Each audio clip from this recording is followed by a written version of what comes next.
ខ្ញុំបាទសូមជម្រាបសួរពុកម៉ែមីងទាំងអស់គ្នាបាទនៅក្នុងថ្ងៃនេះគឺថ្ងៃទី27នៅក្នុងថ្ងៃទី27នេះខ្ញុំបាទមានសុបិនមួយពីរចែកជូនទៅកាន់ពុកម៉ែមីងផងដែរអញ្ចឹងនិយាយពីសុបិនដំបងបាទសុបិនដំបងនឹងរៀងនេះតិចពុកម៉ែមីងអធិស្ឋានបាទរបៀបថាដូចខ្ញុំទៅហាងទៅភោជនីយដ្ឋានទៅអីប៉ុន្តែគេមានរបៀបជានារីសម្រាប់កំដរអញ្ចឹងណាពុកម៉ែមីងពេលអញ្ចឹងទៅខ្ញុំក៏ទៅកេះអ្នកស្រីនោះបាទកេះ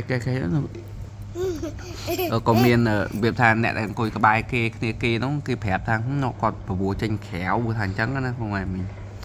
ពេលទៅសាមអ្នកស្រីថាខ្ញុំតតែម៉ោង6គេថាអញ្ចឹងគេថាតតែម៉ោង6ម៉ោង6ហ្នឹងរួចទៅគេសួរថារបៀបថាយើងសួរថាតម្លៃប្រហែលអញ្ចឹងគេក៏ប្រាប់យើងថា500ពុកម៉ែមីងបាទ500ហ្នឹងក៏ចប់វគ្គទី1ហ្នឹងទៅបាទហើយសបិនមួយទៀតហ្នឹងគឺរបៀប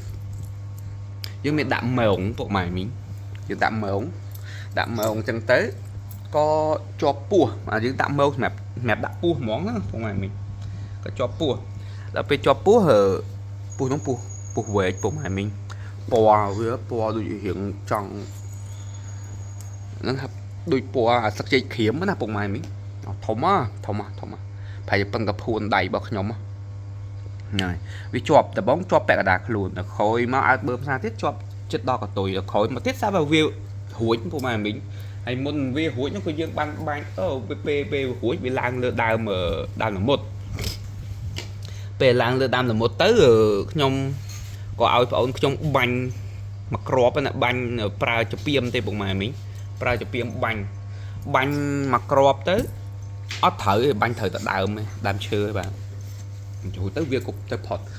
វាទៅឡើងទៅលើផ្ទះគេមួយផ្ទះដូចផ្ទះយាយខ្ញុំណាពុកម៉ែមីងបាទឡើងទៅផ្ទះយាយខ្ញុំឡើងទៅលើដបូលហើយស្រាប់គេងើបឡើងលើហើយគេថាចាំមើលយើងសងសឹកគេថាអញ្ចឹងណាពួកហ្នឹងដល់ពេលទៅស្រាប់វាផ្ងាក់ថយក្រោយធ្លាក់មកបួកចុះមកដល់ដីអញ្ចឹងទៅប៉ុន្តែខ្ញុំទៅរកមើលខ្ញុំឆ្លងតាម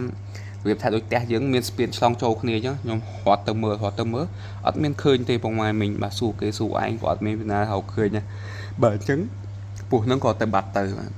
ស្ដាយតែយើងចាប់វាអត់បានពុកម៉ែមីងបាទអញ្ចឹងថ្ងៃហ្នឹងមានប៉ុណ្្នឹងទេចែកជូនទៅកាន់ពុកម៉ែមីងជូនពរពុកម៉ែមីងហេងទាំងអស់គ្នា